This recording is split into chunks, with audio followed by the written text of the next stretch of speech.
आप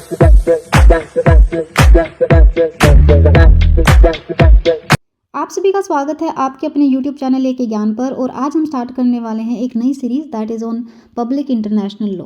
देखिए, इस सीरीज़ में आज की जो अपनी वीडियो होगी इसमें हम सिंपली डिस्कस करेंगे भाई लॉ का मतलब क्या है, इंटरनेशनल लॉ क्या है, इस international law is a real law और not a real law, subjects of international law, ये सब कुछ हम डिस्कस करेंगे।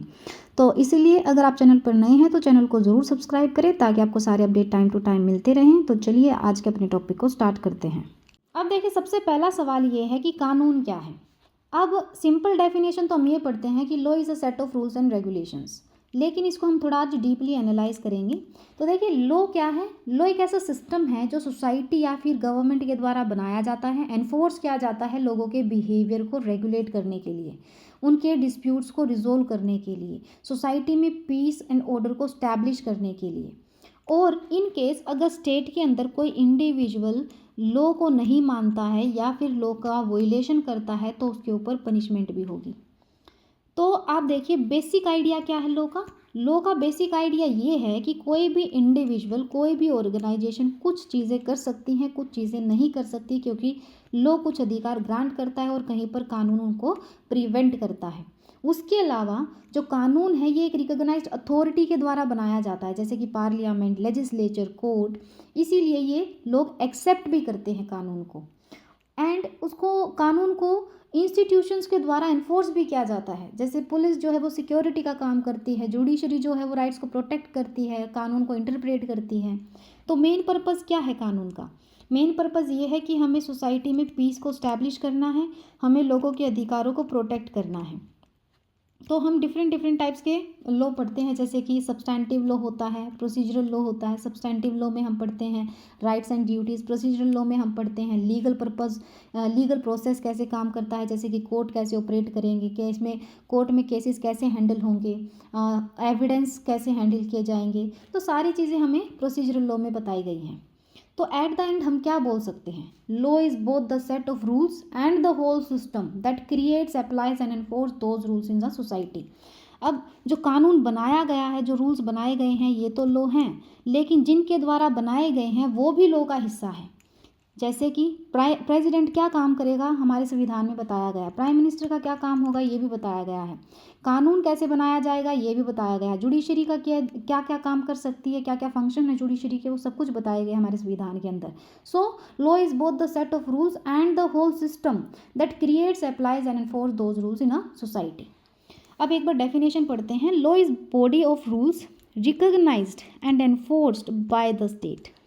जैसे आप स्टेट मान लो अपना देश भारत, देन उसके बाद कानून हमारी स्टेट के द्वारा हमारी जो गवर्नमेंट होती है वो बनाते हैं, रिकॉग्नाइज करती है, एनफोर्स करती हैं। क्यों करते हैं? ताकि ह्यूमन कंडक्ट को रेगुलेट किया जा सके और सोसाइटी में to maintain order in a society. So basically हम क्या बोल सकते हैं, law rules made by the state and enforce by the authorities, that is law. Essential elements क्या हैं लॉ के? रूल्स होते हैं कुछ, अथॉरिटी के द्वारा वो बनाए जाते हैं, लागू किए जाते हैं, बाइंडिंग नेचर होता है। इन केस अगर उनको कोई नहीं मानता है या फिर वोलेशन करता है उन रूल्स का तो सेंक्शंस भी होंगी, मतलब पनिशमेंट भी मिलेगी। और ये सोसाइटी के लिए बनाए जाते हैं तो सोशल कंट्रोल स्टैब्लिश करता है लॉ। तो हमारे पास अब कुछ डेफिनेशंस हैं और ये बहुत ही इंपॉर्टेंट हैं। जैसे कि जॉन ऑस्टिन ने कहा, law is command of sovereign backed by sanctions. UGC NET में क्वेश्चन आता है यहाँ से। देन सेलमन ने कहा, law is the body of principle recognised and applied by the state in the administration of justice. Holland ने कहा, law is the general rule of external human action enforced by a sovereign political authority. देखिए, अभी हमने पढ़ा कि law क्या है, अब हम पढ़ेंगे कि इंटरनेशनल लॉ क्या है। देखिए, इंटरनेशनल लॉ को पढ़ने से पहले आपको पता होना चाहिए कि डोमेस्टिक लॉ में और इंटरनेशनल लॉ में डिफरेंस क्या है। जैसे कि अगर हम इंडिया की बात करते हैं तो इंडिया में सेंट्रल गवर्नमेंट जो है वो कानून बनाती है, फेडरल सिस्टम है तो स्टेट के पास भी अथॉरिटी है कि अपनी स्टेट में कोई कानून बना के इन्फोर्स कर सकती हैं। उसके अलावा यहाँ पर डोमेस्टिक लॉ में जुडिशरी जो होती है वो भी सिंगल जुडिशरी होती है। जैसे कि इंडिया में क्या है, सबऑर्डिनेट्स कोर्ट होते हैं, फिर उसके ऊपर हाई कोर्ट होता है, देन उसके ऊपर अपना सुप्रीम कोर्ट होता है। तो एक सिस्टम है। लेकिन जब हम बात करते हैं इंटरनेशनल लॉ की तो यहाँ पर कोई गवर्नमेंट नहीं होती। यहाँ पर जो लॉ है वो डिपेंड करता है स्टेट्स की कंसेंट के ऊपर। अगर कोई स्टेट किसी डॉक्यूमेंट को साइन करती है तो वो उसके ऊपर एप्लीकेबल होगा, अदरवाइज उसके ऊपर कोई भी एप्लीकेबिलिटी नहीं होगी। It means international law mainly depends on the consent of the state and they are enforced through the diplomacy, sanctions and international courts such as the International Court of Justice। अब further देखिए, जब हम बात करते हैं international law की, क्या globally ही जब सारी स्टेट्स उसको एक्सेप्ट करेंगी तभी वो इंटरनेशनल लॉ होगा? मान लो भारत और रशिया के बीच में कोई ट्रीटी साइन हुई, तो क्या वो इंटरनेशनल लॉ होगा या नहीं? तो वो इंटरनेशनल होगा, लेकिन इंटरनेशनल लॉ वो एप्लीकेबल होगा सिर्फ भारत और रशिया के ऊपर, और किसी थर्ड कंट्री के ऊपर नहीं एप्लीकेबल होगा।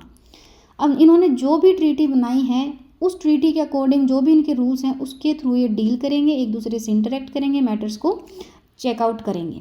लेकिन एप्लीकेबल किन के ऊपर होगा? सिर्फ इन दो स्टेट्स के ऊपर, और इनके लिए ये इंटरनेशनल लॉ होगा। इसे हम बोलते हैं बायलैटरल ट्रीटी। लेकिन मल्टीलेटरल ट्रीटी भी होती हैं, जैसे कि बहुत सारी स्टेट किसी एक ट्रीटी को साइन करती हैं तो वो उन सब स्टेट्स के ऊपर एप्लीकेबल होगा। मतलब यहाँ पर अगर कोई स्टेट कंसेंट देगी तो बाइंडिंग होगी विद दैट डॉक्यूमेंट। जैसे कि यूनाइटेड नेशन चार्टर, अब ये मोस्टली कंट्रीज़ ने साइन किया है, तो इसका मतलब ये जिन जिन कंट्रीज़ ने साइन किया है उनके ऊपर एप्लीकेबल होगा। इसे हम बोलते हैं मल्टीलेटरल ट्रीटी।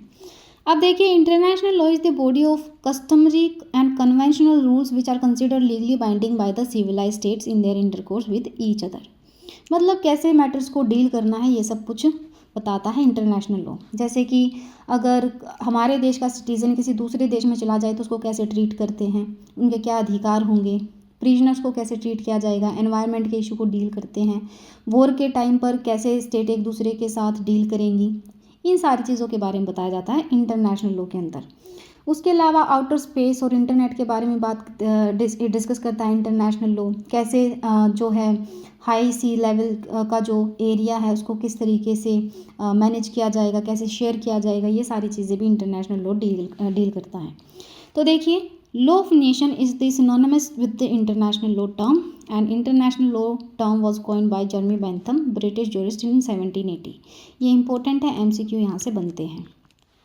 अब देखिए, ऑब्जेक्टिव क्या है इंटरनेशनल लॉ का। सिंपल सी बात है भाई, इंटरनेशनल लॉ क्यों बनाया गया है? पीस एंड सिक्योरिटी इस्टेब्लिश करने के लिए। उसके अलावा जो कंट्रीज़ हैं उनके बीच में फ्रेंडली रिलेशंस को डेवलप करने के लिए, जो इंसान के लिए बेहतर हो उस चीज़ के ऊपर ध्यान देने के लिए, और उसके अलावा स्टेट्स के बीच में जो डिस्प्यूट्स हैं उनको बहुत ही शांति से सोल्व करने के लिए, और प्रोटेक्ट करने के लिए ह्यूमन राइट्स को, इंटरनेशनल कोऑपरेशन को रेगुलेट करने के लिए, और न्यूक्लियर वेपन्स का कम से कम यूज़ हो, इसीलिए टेररिज्म को कंट्रोल किया जा सके, प्रिवेंट किया जा सके, क्लाइमेट चेंजेस को के ऊपर डिस्कशन करने के लिए जेंडर इक्वालिटी जैसे इश्यूज़ को भी डिस्कस किया जाता है। उसके अलावा लेबर लॉ जो है इनके ऊपर भी डिस्कशन होता है। तो क्यों बनाया गया है? ताकि ह्यूमन रेस को प्रोटेक्ट किया जा सके हर तरीके से। अब देखिए, बहुत ही इंपॉर्टेंट अपना टॉपिक है, यहाँ से पेपर में क्वेश्चन ज़रूर पूछा जाता है, तो इसको थोड़ा सा अच्छे से पढ़ना। International law is a real true law और नॉट। अब देखिए, जैसे हम डोमेस्टिक लॉ की बात करते हैं तो आपको पता है कि एक सुप्रीम अथॉरिटी होती है जो कानून बनाती है, इंडिविजुअल उसको कंप्लाई करते हैं। इन केस अगर वॉयलेशन होता है तो फिर भाई सैंक्शंस भी हैं। अब यहाँ पर प्रॉपर पुलिस फोर्स है, आर्मी है, जुडिशियल सिस्टम है, सब कुछ है। तो इसीलिए हम बोल रहे हैं कि डोमेस्टिक लॉ जो है ये तो रियल लॉ है और स्ट्रॉन्ग लॉ है।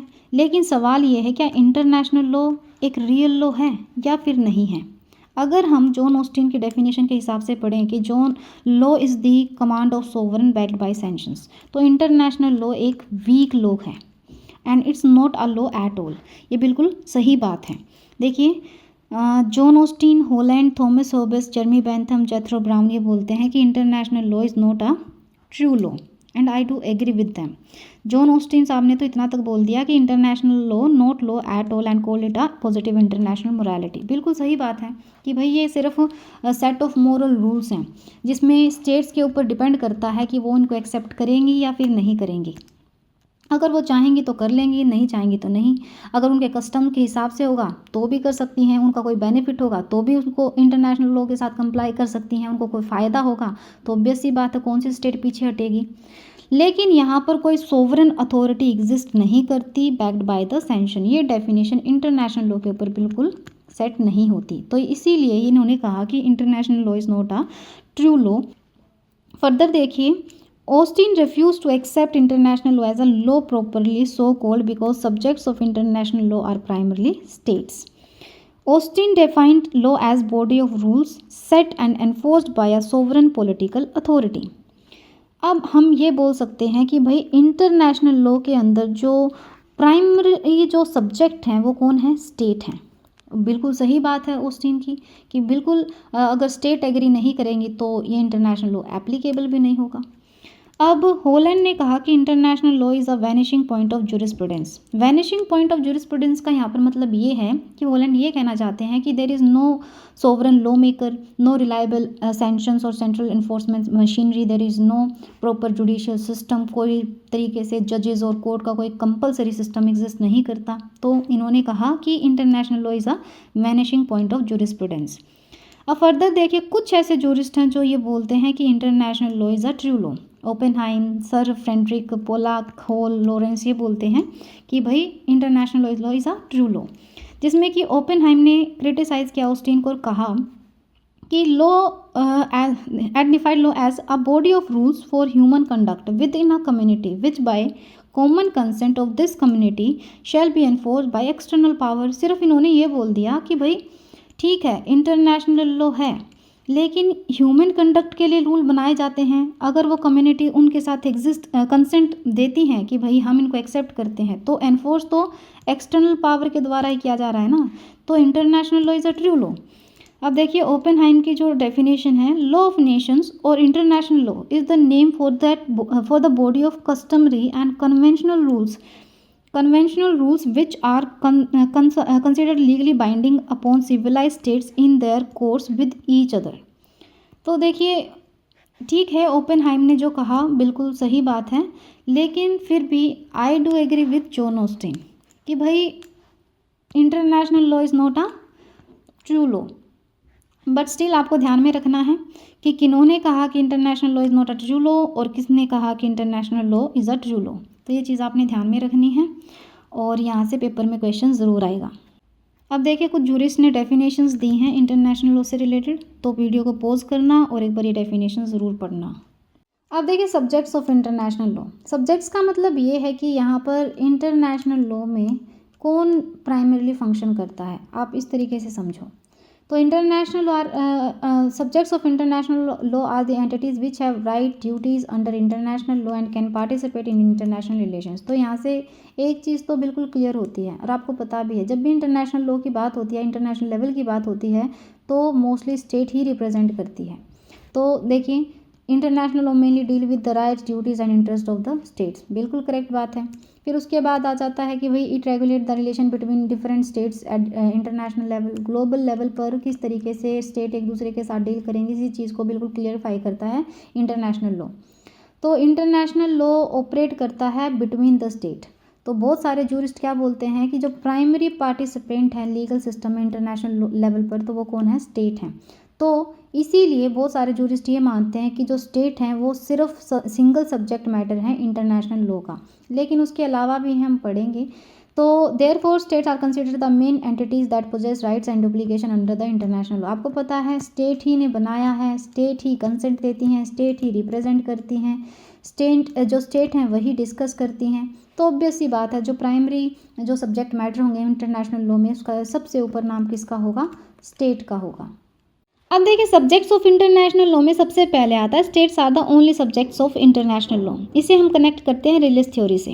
देखिए इसमें ये बोला गया है कि स्टेट और स्टेट के बीच में ही तो ट्रीटी साइन होती है, तो इसीलिए स्टेट जो है वो only subject matter of international law. अगर कोई भी लड़ाई झगड़ा होगा तो स्टेट रिप्रेजेंट करेगी, और इन जेन्युइन भी क्या होता है, स्टेट ही क्रिएट करती है, स्टेट ही बाइंड करती है और स्टेट ही बाउंड है बाय द इंटरनेशनल लॉ। जो इंडिविजुअल हैं, ऑर्गेनाइजेशन है या फिर अदर एंटिटीज़ हैं, वो डायरेक्ट सब्जेक्ट्स नहीं हैं but they are also govern through the state. तो इसीलिए जो रियलिस्ट थ्योरी है ये बोलती है कि states are the only subjects of international law. Second है only individuals are subjects of international law, fictional theory. इसमें यह बोला गया कि जो स्टेट है ये खुद एक लीगल फिक्शन है, एक आर्टिफिशियल कंस्ट्रक्ट है जो कि इंडिविजुअल्स के द्वारा बनाया गया है। जैसे कि लोग एक साथ मिलकर ही तो एक राष्ट्र को फॉर्म करते हैं, ऐसा थोड़ी है कि राष्ट्र कोई अलग से बनता है, इंडिविजुअल्स के द्वारा ही तो बनाया जाता है राष्ट्र।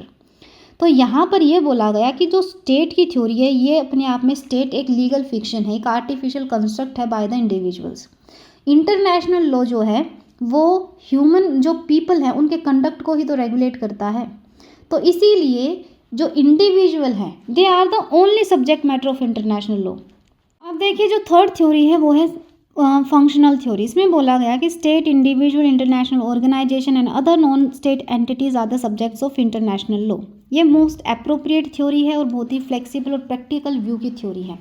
इसमें देखिए सिंपल सी बात है, ये बोलते हैं कि जो भी सब्जेक्ट्स हैं अगर उनके पास एक्चुअल में कोई राइट या कोई ड्यूटीज़ दी गई हैं as per the international law, मतलब वो इंटरनेशनल एक्ट कर सकते हैं या फिर वो इंटरनेशनल लेवल पर ट्रीटीज़ में एंटर कर सकते हैं या फिर इंटरनेशनल बॉडीज़ के अंदर जाके अपने राइट को या क्लेम कर सकते हैं, तो इसका मतलब ये है कि वो इंटरनेशनल लॉ के अंदर सब्जेक्ट मैटर है, चाहे वो स्टेट हो, चाहे वो इंडिविजुअल हो, चाहे international organisation like UN, WTO इस तरीके से जो बनी हुई हैं, या फिर non state entities. Non state entities का मतलब होता है कि एनी पर्सन और ऑर्गेनाइजेशन जैसे कि NGO, multinational corporation, human rights group etcetera etcetera. तो ये जो हैं ये सारे subject matter of international law. अगर आपको वीडियो अच्छी लगी हो तो चैनल को सब्सक्राइब करें, वीडियो को लाइक और शेयर ज़रूर करें।